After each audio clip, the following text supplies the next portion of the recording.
Okay, so today we're going to go on to chapter 6.4, day 1 and 2. We're going to do interior and exterior angles. So you will be able to explore and apply the properties of interior and exterior angles. So you cut into a triangle into 3 pieces with 1 vertex. You rearrange the pieces on a straight line, so all you do is cut off the edges and you end up with a straight line. So what that means is the 3 interior angles of every triangle equal 180 degrees. So if we know that this angle is 48 and this angle is 31 and one angle is missing, we add up the 2 we know and we subtract from 180. So 48 plus 31 is going to give us 79, and then you do 180 minus 79, and you get 101 degrees. So that means this missing angle is 101 degrees. Okay, so now it says, in an isosceles triangle, the angles opposite the congruent sides are congruent. So the 2 sides which each have a dash are the same. So if it's isosceles, that means both of these angles are congruent, they're the same. So if we know one angle, we do 180 minus 40, that gives us 140 degrees. We then divide that by 2 because the 2 missing angles are congruent. That means each of these angles is 70. And you can check, because if you add 70 plus 1 plus 40, you'll get 180 degrees. Okay, so I am going to have you guys try these 2. Number 3, find the value of P. And our measures are, let's see, P, this is 35, it's hard to read on here. This is 57, and then this is X. And then on this one, so one's in isosceles, these are just like the examples on the last page. So I'm going to turn it off and let you try it, and then we'll go back over it. Okay, so for the first one, 35 plus 57 is 92. We subtract that from 180, and we get 88 degrees for the measure right there. And then for the second one, we add 55 and 55 and get 110. And 180 minus 110 is 70 degrees. So this missing angle up here is 70 degrees. Okay, so now we are going into day 2, which is exterior angles. Okay, so in the diagram below, the sides of the triangle ABC have been extended to form angles 4, 5, and 6. Because these angles lie outside the triangle, they are called exterior angles. Angles 7, 8, and 9 are also exterior angles, so they labeled them on these top 2 pictures. The interior angle 3 and the exterior angle 4 are adjacent angles on a straight line. So therefore, let's say that again, interior angle 3 and exterior angle 4 are adjacent angles. That means they are next to each other and they make a straight line. So that means together those 2 angles make a straight line.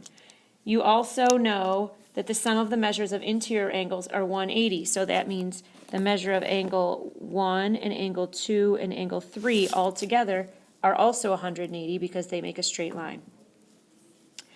A triangle has 6 exterior angles, 2 at each vertex. All right?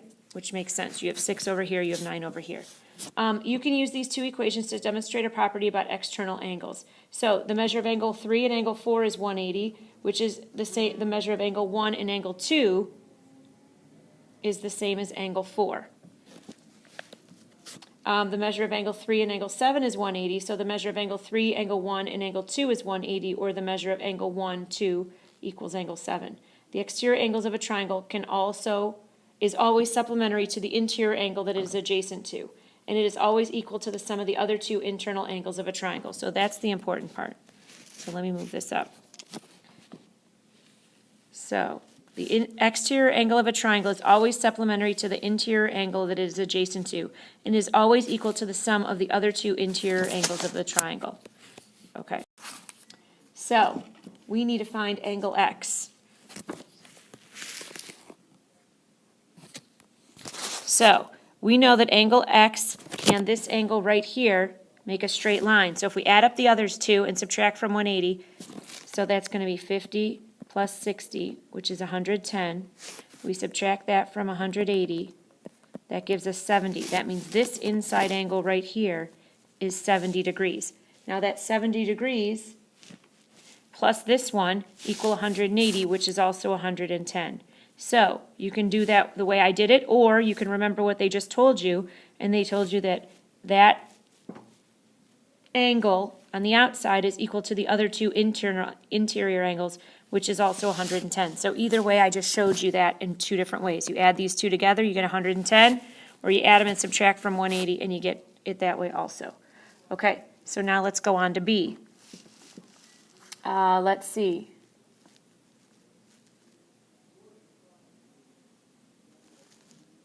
$55 plus Y should equal 45 plus 30, the two interior angles. So when I add 45 plus 30, that gives me 75 equals 55 plus Y. We subtract 55 from both sides, and we get Y equals 25. So that means that angle Y is 20. I can't subtract. That should be 20, not 25. Let me erase that.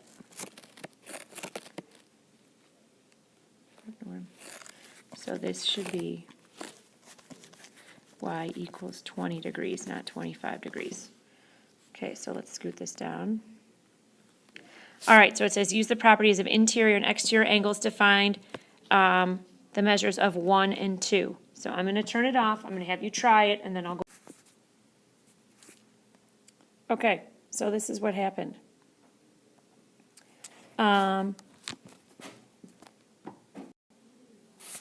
Okay, so you have two choices. You can do x plus x equals 60,